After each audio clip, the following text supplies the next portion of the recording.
RC-16 shooting ఈ వారం నుంచి దేశ రాజధాని ఢిల్లీలో మొదలవుతున్న సంగతి తెలిసిందే. ఇప్పటికే టీం సర్వం సిద్ధం చేసుకుని రెడీగా ఉంది.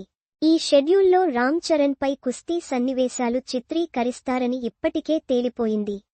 ఈ కుస్తీ సీన్స్ కి ఢిల్లీకి ఉన్న సంబంధం ఏంటి అన్నది త్వరలోనే క్లారిటీ వస్తుంది. అయితే ఈ కుస్తీలో చరణ్తో పోటీగా దిగేది ఏ నటుడు అన్నదానిపై ఇంతవరకు సరైన క్లారిటీ రాలేదు.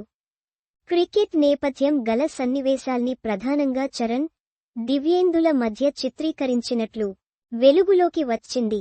అయితే కుస్తీ సీన్ ప్రత్యర్థిపై ఇంతవరకు స్పష్టత లేదు. ఈ నేపథ్యంలో చరణ్తో తలపడేది కన్నడ సూపర్ స్టార్ శివరాజ్ కుమార్ అని అంటున్నారు.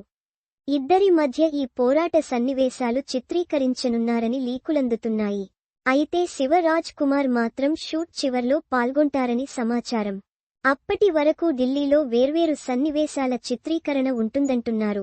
ఇటీవలే శివరాజ్ కుమార్ విదేశాల్లో క్యాన్సర్ శస్త్రచికిత్స తీసుకుని బెంగుళూరుకి చేరుకున్నారు. ప్రస్తుతం విశ్రాంతిలో ఉన్నారు. మరికొన్ని రోజుల పాటు విరామం అవసరం. ఈ నేపథ్యంలో శివరాజ్ పూర్తిగా కోలుకునే వరకు సెట్స్కి రారు. అందుకు ఎన్ని రోజులు పడుతుంది అన్న దానిపై క్లారిటీ లేదు. అయితే ఇవే సన్నివేశాలకు కంటిన్యూటీగా కాకినాడలో కూడా కొంత భాగం షూటింగ్ ప్లాన్ చేశారు. ఈ కుస్తీ సీన్స్ అనేవి ఫ్లాష్ బ్యాక్లో వస్తాయని ప్రచారంలో ఉంది. కాకినాడ షూట్లో మాత్రం జాన్వీ కపూర్ కూడా పాల్గొంటుందిట. ఢిల్లీ షూట్ ముగించుకున్న అనంతరం టీం నేరుగా కాకినాడకు చేరుకుంటుందని వార్తలొస్తున్నాయి. ఈ చిత్రాన్ని బుచ్చిబాబు తెరకెక్కిస్తోన్న సంగతి తెలిసిందే.